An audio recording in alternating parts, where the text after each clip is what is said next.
CM Siddaramaiah ರಾಜೀನಾಮೆಗೆ ಈಗ ಪಕ್ಷದಲ್ಲೇ ಒತ್ತಡ ಹೆಚ್ಚಾಗ್ತಾ ಇದೆ.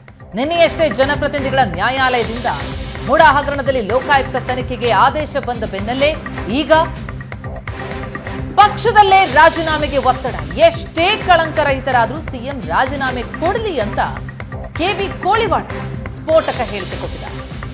ಕಳಂಕರಹಿತ ವ್ಯಕ್ತಿತ್ವ ಇದ್ರೂ ರಾಜೀನಾಮೆ ನೀಡಲಿ, ತನಿಖೆಯಲ್ಲಿ ಎದುರಿಸಿ ನಿಷ್ಕಳಂಕರಾಗಿ ಹೊರಬರಲಿ, ತನಿಖೆ ಬಳಿಕ ಸಿದ್ದರಾಮಯ್ಯ ಮತ್ತೆ ಸಿಎಂ ಆಗಲಿ ಎಂದಿದ್ದಾರೆ ಕೋಳಿವಾಡ. ಮುಡಾ ಪ್ರಕರಣದಲ್ಲಿ ಸಿಎಂ ಸಿದ್ದರಾಮಯ್ಯ ವಿರುದ್ಧ ತನಿಖೆಗೆ ಕೋರ್ಟ್ ಈಗ ಅಸ್ತು ಹೊಂದಿದೆ. ಜೊತೆಗೆ ಇದನ್ನೇ ವಿಪಕ್ಷಗಳು ಅಸ್ತ್ರ ಮಾಡಿಕೊಂಡು ಮುಖ್ಯಮಂತ್ರಿಗಳು ನಿಷ್ಪಕ್ಷಪಾತವಾದ ತನಿಖೆ ನಡೀಬೇಕು ಅಂದ್ರೆ ರಾಜೀನಾಮೆ ಕೊಡಬೇಕು ಅನ್ನುವಂತ ಆಗ್ರಹವನ್ನ ಮಾಡ್ತಿದ್ದಾರೆ. ಈ ಬಗ್ಗೆ ಮಾತನಾಡಲಿಕ್ಕೆ ನಮ್ಮ ಜೊತೆಗೆ ಕಾಂಗ್ರೆಸ್ನ ಹಿರಿಯ ನಾಯಕರು, ವಿಧಾನಸಭೆಯ ಮಾಜಿ ಸಭಾಧ್ಯಕ್ಷರು ಆಗಿರುವಂತ ಕೆಬಿ ಕೋಳಿವಾಡ ಅವರಿದ್ದಾರೆ. ಏನ್ ಹೇಳ್ತಾರೆ ಕೇಳೋಣ.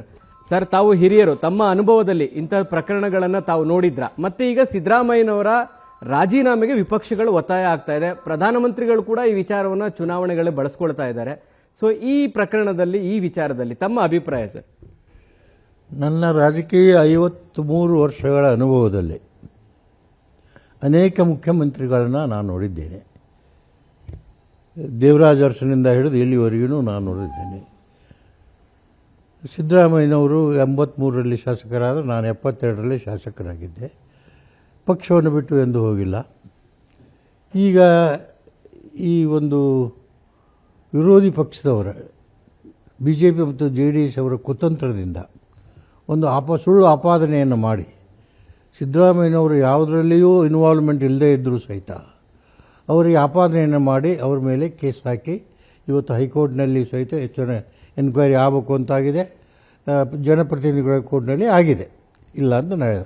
ಆದರೆ ನಾ ಕಂಡ ಮುಖ್ಯಮಂತ್ರಿಗಳ ಪೈಕಿ ಕಳಂಕರಹಿತವಾದಂಥ, ಕಪ್ಪು ಚುಕ್ಕೆ ಇಲ್ಲದಂಥ, ಬಡವರ ಪರವಾಗಿ, ರಾಜ್ಯದ ಜನರ ಪರವಾಗಿ ಉತ್ತಮ ಕಾರ್ಯವನ್ನು ಮಾಡಿದಂಥ ವ್ಯಕ್ತಿ ಯಾರಾದರೂ ಇದ್ದರೆ ನಂಬರ್ 1 ಸಿದ್ದರಾಮಯ್ಯನವರು. ಈ ಪರಿಸ್ಥಿತಿಯನ್ನು ದುರುಪಯೋಗವನ್ನು BJP JDS ಮಾಡ್ತಾ ಇದ್ದಾರೆ. ನಿನ್ನೆ ಹರಿಯಾಣದಲ್ಲಿ ಪ್ರಧಾನಮಂತ್ರಿಗಳಾದಂಥ ಮೋದಿಯವರು ಇದನ್ನೇ ದೊಡ್ಡದನ್ನಾಗಿ ಹರಿಯಾಣದಲ್ಲಿ ಪ್ರಚಾರ ಮಾಡ್ತಾ ಇದ್ದಾರೆ. ಜಮ್ಮು ಕಾಶ್ಮೀರದಲ್ಲಿದೆ, ಮಹಾರಾಷ್ಟ್ರದಲ್ಲಿ ಚುನಾವಣೆ ಇದೆ. ಈ ನಡೀತಕ್ಕಂಥ ಚುನಾವಣೆಯಲ್ಲಿ ಈ ಪರಿಸ್ಥಿತಿಯನ್ನು ದುರುಪಯೋಗ ಮಾಡಿ ಪಕ್ಷವನ್ನು ಮುಜುಗರಕ್ಕೆ ಎಡೆ ಮಾಡಿಕೊಡ್ತಕ್ಕಂಥದ್ದು ಕುತಂತ್ರ BJP JDSನವರು ಮಾಡ್ತಾ ಇದ್ದಾರೆ.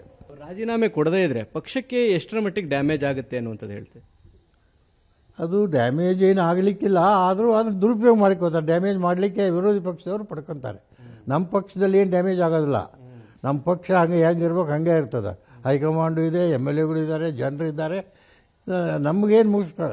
ವಿರೋಧಿ ಪಕ್ಷವರು ಇದರ ದುರುಪಯೋಗವನ್ನು ಮಾಡಿಕೊಳ್ಳಬಾರ್ದು ಅನ್ನೋ ದೃಷ್ಟಿಯಿಂದ ಚುನಾವಣೆಗಳು ಅತಿ ಶೀಘ್ರದಲ್ಲೇ ಇರುವುದರಿಂದ ಈ ಮಾತನ್ನು ನಾನು ಹೇಳ್ತಾ ಇದ್ದೇನೆ. ಈಗಾಗಲೇ ಮುಖ್ಯಮಂತ್ರಿಗಳು ರಾಜೀನಾಮೆ ಸಂದರ್ಭದಲ್ಲಿ ಸರ್, ಸಿದ್ದರಾಮಯ್ಯನವರನ್ನ CM ಸ್ಥಾನದಿಂದ ಕೆಳಗಿಳಿಸಿದ್ರೆ ಅಥವಾ ರಾಜೀನಾಮೆ ಕೊಟ್ಟರೆ ಮತ್ತೊಬ್ಬರು ಅಷ್ಟೇ ಸಮರ್ಥವಾಗಿ ನಿಭಾಯಿಸುವಂಥವ್ರು ಇದ್ದಾರಾ ಕಾಂಗ್ರೆಸ್ ಒಳಗೆ? ಕಾಂಗ್ರೆಸ್ನಲ್ಲಿ ಅವರಷ್ಟು ಸಮರ್ಥರು ಯಾರೂ ಇಲ್ಲ.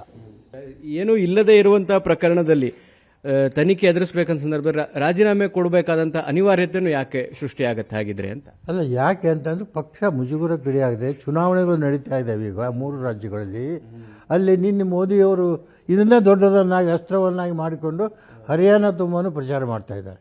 ನಾಳೆ ಜಮ್ಮು ಕಾಶ್ಮೀರದಲ್ಲಿ ಮಾಡ್ಬೋದು, ಮಹಾರಾಷ್ಟ್ರದಲ್ಲಿ ಮಾಡಿ ಪಕ್ಷಕ್ಕೆ ಹಿನ್ನಡೆ ಆಗಬಾರ್ದು ಅನ್ನೋ ದೃಷ್ಟಿಯಿಂದ ನಾನು ಈ ಮಾತನ್ನು ಹೇಳ್ತೇನೆ. ಸರಿ, ಒಂದು ವೇಳೆ ಅವರು ರಾಜೀನಾಮೆ ಕೊಟ್ಟು ಮತ್ತೆ ಮುಖ್ಯಮಂತ್ರಿ ಆಗುವಂತ ಪರಿಸ್ಥಿತಿ ಕಾಂಗ್ರೆಸ್ನಲ್ಲಿ ಇದೆಯಾ? ಆ ಪರಿಪಾಠ ಇದೆಯಾ? 100% ಇದೆ.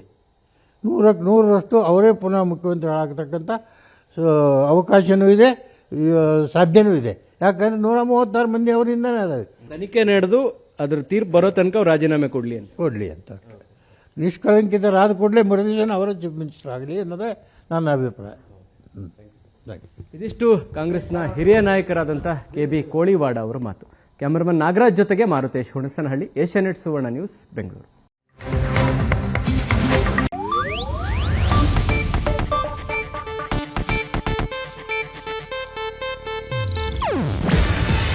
ಇದು ಏಷ್ಯಾನೆಟ್ ನ್ಯೂಸ್ ನೆಟ್ವರ್ಕ್ ಪ್ರಸ್ತುತಿ. ನೀವು ನೋಡ್ತಿದ್ದೀರಾ ಏಷ್ಯಾನೆಟ್ ಸುವರ್ಣ ನ್ಯೂಸ್.